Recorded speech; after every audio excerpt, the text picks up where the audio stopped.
Okay, so yeah, hello everybody. I'm very happy to be here today at this great conference. We heard a lot today about subsidence and raising seawater levels and about the costs of subsidence. So I'm coming from a little bit different perspective because I'm working with peatlands and we're trying to estimate CO2 uptake or CO2 emissions by surface motion. So at the moment we are working at a German-wide project. Oh, that was the wrong one. I'm sorry. I saw this a few times today. I hope it won't happen to me, but unfortunately, yes. Yeah, and at this project, we have the main aim to improve the German greenhouse gas emission reporting for the land use and land use change and forestry sector.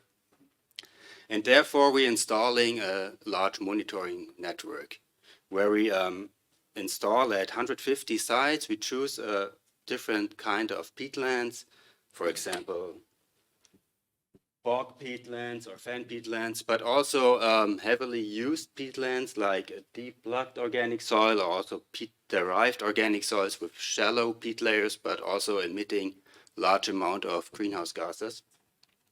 And we combine those peatland types with different land uses like grassland, cropland, and we also have a category with wet peatland where we include near natural peatlands, re-wetted peatlands and paluticulture peatlands.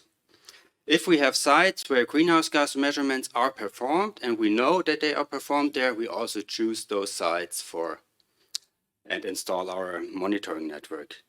Like what we do, we are monitoring water levels at all sites. We are going to upscale those German-wide. We are making very detailed soil description with bark density, hydraulic properties, chemical parameters, and we also are determining SOC stocks. What we also do is measuring surface motion at different spatial and temporal scales. And I guess the most of you are aware why we do that or why this matters for us, because I want to show you two very popular graphs to explain that, why surface motion is mattering for us. And here on the left side, you see a growing bog. It's from the model of Climo. It's very popular. And we see over a few thousand of years, the bog is grown by the accumulation of damp plant material locked in water. So we have anoxic conditions and we are having a CO2 uptake from the atmosphere. On the other side, we see also a very famous graph. It's from the Hutchington Pole in Scotland. And we have a drained fan. You see here, you see the mouse? You see the pointed, the dashed line. The dashed line shows the water table, and what we see after drainage and lowering the water table, we have a decline in the peat surface height.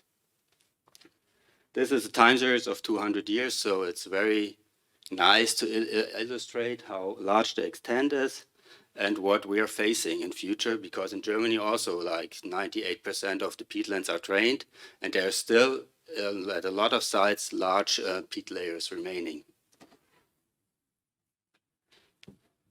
So if we want to estimate CO2 emissions from surface motion, we are facing a large challenge because surface motion is controlled by a large of processes. We have shrinkage and swelling of soil in dependence to pressure heads.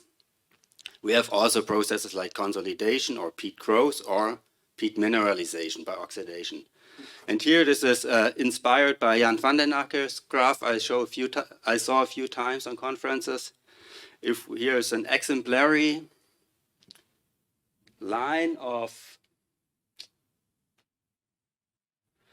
surface motion, and I think it's quite obvious if we measure the surface heights at several time points, we could get the impression this peatland is raising instead of it's declining just by the point of measurement we making this observation, because we have dependent on the water level or the moisture conditions, we have different heights in the peatland. So we might get a problem to identify the long-term trend. Of course, if we're measuring for 100 years, we get this, but we don't have that time. If we're measuring 5 years or 10 years, it might depend on what time we are measuring and we could get wrong impression. So if we're measuring the signal, we need to get an idea how the long-term trend is. We have thought about several approaches how we could do this. For example, we could do this by disentangling the different processes leading to the surface motion. For example, if we modeling the shrinkage or the physical processes, the remaining process should be the biological, or we could do some kind of statistical analysis with a frequency analysis. At the moment, we are not into that. We're at installing and looking at first results, but it doesn't really matter how we do that, but we need to quantify the long-term trend. And we got some short, simplified concept. I'm not going into that now. I just want to mention that we are focusing on the laboratory where we're doing some shrinkage experiments to improve models or develop models for peat soils. If you're interested in that, you can go to a poster by my colleague Ronnie Seidel. I think he put it up now in the lunch break, so you can look at it and you can visit him on Wednesday. He's doing a lot of shrinkage experiments in the laboratory. We're also planning to do some modeling. I know here are some experts in the room I talked last autumn to. We have not really looked into that at the moment because at the moment we are focusing on the field measurements, and that's what I'm going to explain now in the next few minutes. Maybe one more thing, we're also measuring a lot of drivers of surface motion, like water level. We can predict soil moisture by hydrological models. We have got soil properties, and we have a lot of sites with CO2 measurements, so we will be able to validate our calculations if we finished. Yeah. So if you want to measure surface motion and you're not doing it with INSAR or GPS or GNSS, you need some kind of reference point. And we have a quite simple installation how we define our height at a fixed height. We have a plastic pipe where we put a metal rod in and we hammer the metal rod approximately at least 50 centimeters into the mineral surface so that we have a fixed point which is not moving. Very classical measurements. What we do is simple elevation survey. We either use a level meter or a tachymeter. Both are highly precise, so we get very high accuracy measurement. And we're measuring this in a grid on our fields, where we take approximately 200 points. So we get a distribution of the surface heights within our field. Of course, this is only the measurement for one time point. And what I showed a few graphs before, if you have fluctuating surface, you are highly dependent on what time point you're measuring. But you get a good idea also how your spatial distribution is.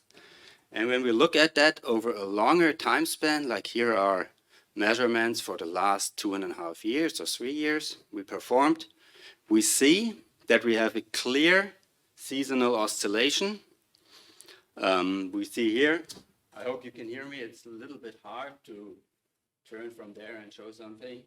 So we see here in the summer we have a decline of surface heights, followed by an increase in winter when we have high water levels and wetter conditions, followed again by a decrease and a raising surface levels.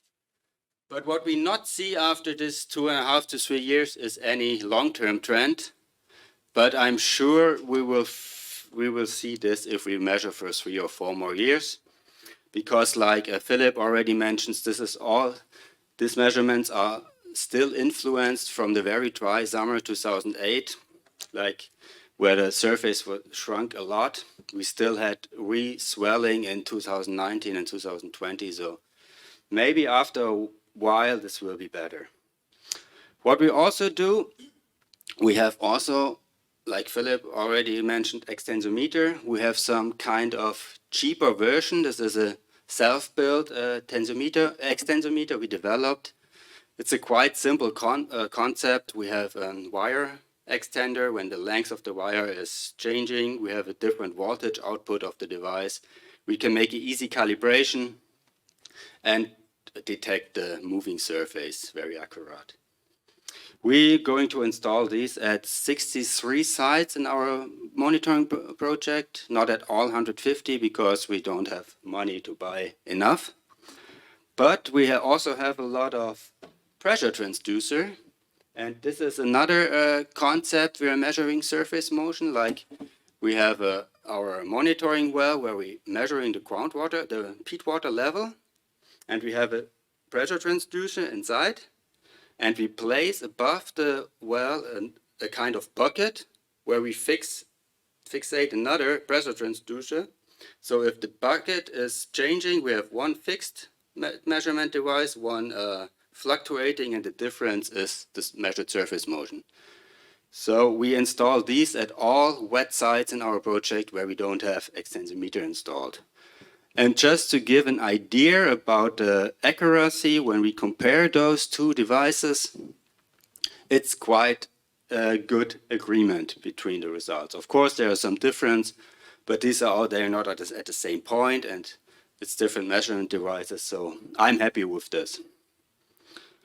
Here just some example when we place 3 extensometer, just to get an idea if we are measuring good. And we see we have similar results with 3 different extensometer. And they are in the same range like Philip showed in the extensometer data talk before, approximately about 8 to 10 centimeter from maximum to minimum. We also see a clear dependency to water level. Like here you see the water levels are declining, and we have a direct, and the peatland surface is also declining. Here we have a rain event, and we have a straight reaction of the surface heights. In winter, when the water levels are high, we have high surfaces. So that's a good result. We have accurate measurements. It's quite cheap. It's not very expensive to build these. But we are now thinking, so how could we integrate those 2 measurement types? Like we have the elevation survey where we have every year 1 measurement, but on a spatially distribution, and we have a point-like measurements, but on a very high resolution, in our resolution. So this is some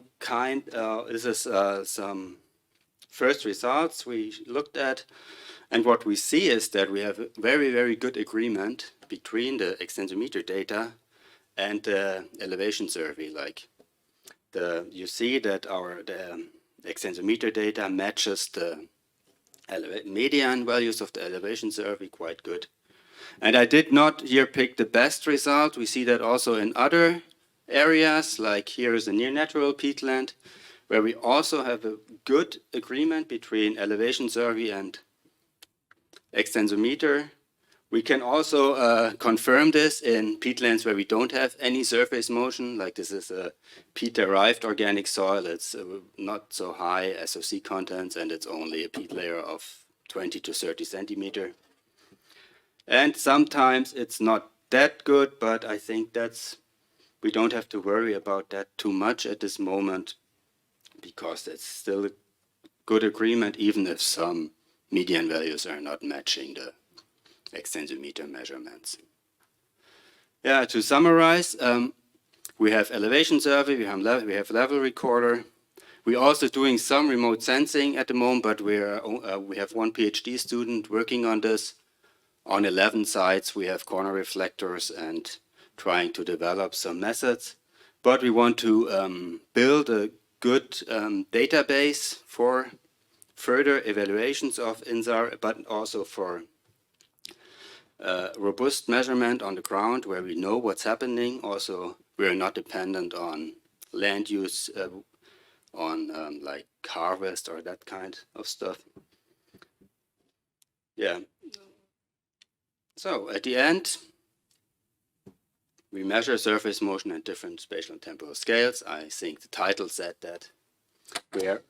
I'm very positive that we will be able to do a comprehensive evaluation of different measurement approaches. And of course, this is just the beginning. We need a lot of further steps. We need to evaluate those measurements with different peatland types and land uses. And we need to estimate a long-term trend and finally calculate CO2 emissions and uptake by these trends. That's not so easy like it sounds at the first moment.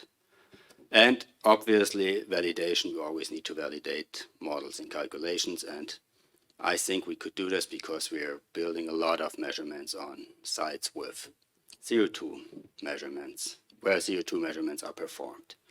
Yeah, that's it. Thank you for the attention.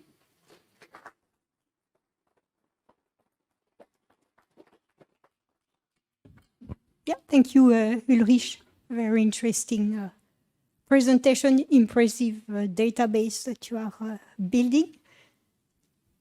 Question from the audience? Oh, yes. One here first. Thank you for this interesting talk. So I just wonder, have you compared your leveling data with this with the information with the information available with this German ground motion service? Have you compared the leveling change that you see in your leveling data that you could also see there? Excuse me, I'm not sure if I got the question. Do you mean if I compared the level data with data from available in Germany from service yes, or from this own? public ground motion service available in Germany? So because you also talked about remote sensing analysis, so I just wonder if you have already looked into these data sets available that you can, and compare your... you have like some laser scans from the heights of Germany? No, this INSAR, ground motion service. Yeah, we have a PhD student working on INSAR, but I don't have looked into that. We were trying to get a good base for ground truth so that we can look how good we are with the INSAR data, and then we can scale it up to Germany. Or we could use different drivers because we're also measuring water level at all sites. We have a map of water levels in Germany, so we could use this to calculate based on our measurements to upscale this in Germany. So we are going different approaches because a lot of people working with INSAR, and we are always happy to share the ground data we have, but we don't have the people to also do that. And background.